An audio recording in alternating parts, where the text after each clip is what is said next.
get everyone's attention? Hello.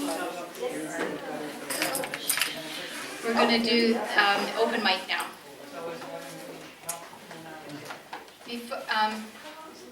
Before we do the open mic, I'd just like to thank Candace and George again for coming and doing the reading at the Library for National Poetry Month. And I'd like to I can do it without my. I'd like to give you a souvenir of the library. Or library bags. I like there's a new bag for an old bag. You would say that. Use that. She might know one. Since you quit smoking, you're all new bag. She's a sassy old lady. So I'd like to thank you again for coming. It was really great. Okay, so I have 6 people who are interested in reading. The first one on the list is Deanne Simmers. All right.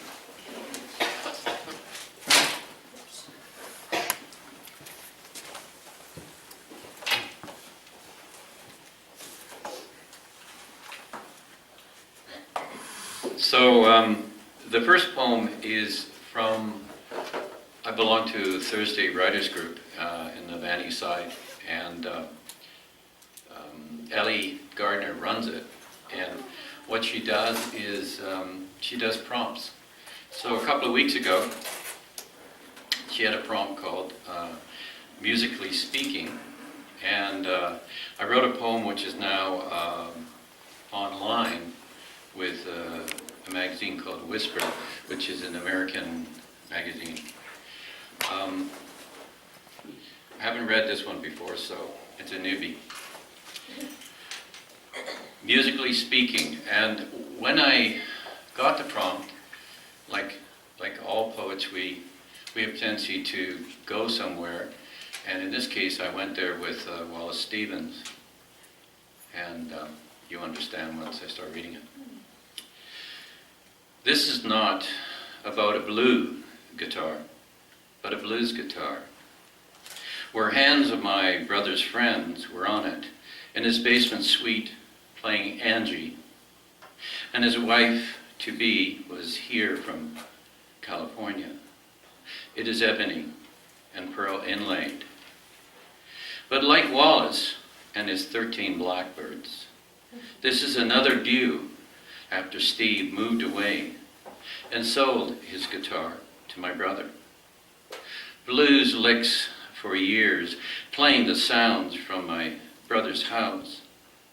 And as the years fast forward into the mist, my brother's ghost is still with me as I pick up his guitar and move down the frets, as if his hands and the people before him are playing for me again, against the cold day and nights that fade into memories.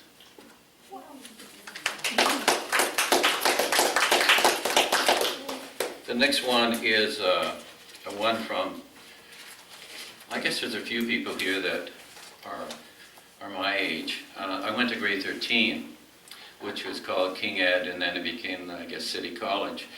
But when I went there, I used to park my old ratty 52 Volkswagen a block away and eat my lunch. And there's a quote also that maybe George you might know this person, but there's a quote called, "The wind continues to carry what is happening long ago." Alison Hallett. No? Okay. Poem's called What They Carry. Would park my old Volkswagen across from the school, a block in when I started university. I would pull a large apple from my lunch and bite hard into the juices and suck on them as I read. A story new to me, it was radical words from unknown authors and poets I did not know. Being 18 and so world worthless. It was summer then, late summer, and the leaves were churning in the large trees above, and some began to fall as I worked through all the stories and then the poetry. And then one day, a man who owned the house I was parked in front of came out and banged on my window. I was a messy eater and would dump the apple core out the window, and he took offense to me not picking it up each late afternoon. I said I was sorry and started to park in the regular school lot. But then I went to the library to read and discover other authors.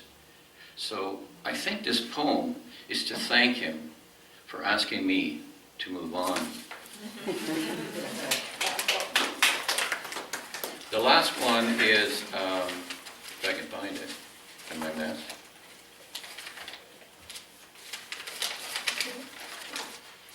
Of course, I knew this was going to happen. There it is. This is a poem.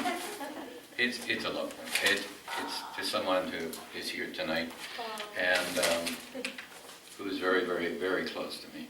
It's called Flying. And there's a quote from Kenneth Patchett. The way our bodies' wings fly in and out of each other. All night, flying face against the dark sky, flashlights, your eyes that blink and send their music. Hold me, just be there. Let your breath come close as we fly together.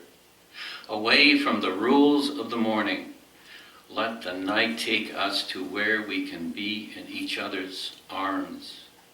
Listen, there's a murmur in the stars. They are talking about our flight, the way our wings glisten as we move with the night. Thank you.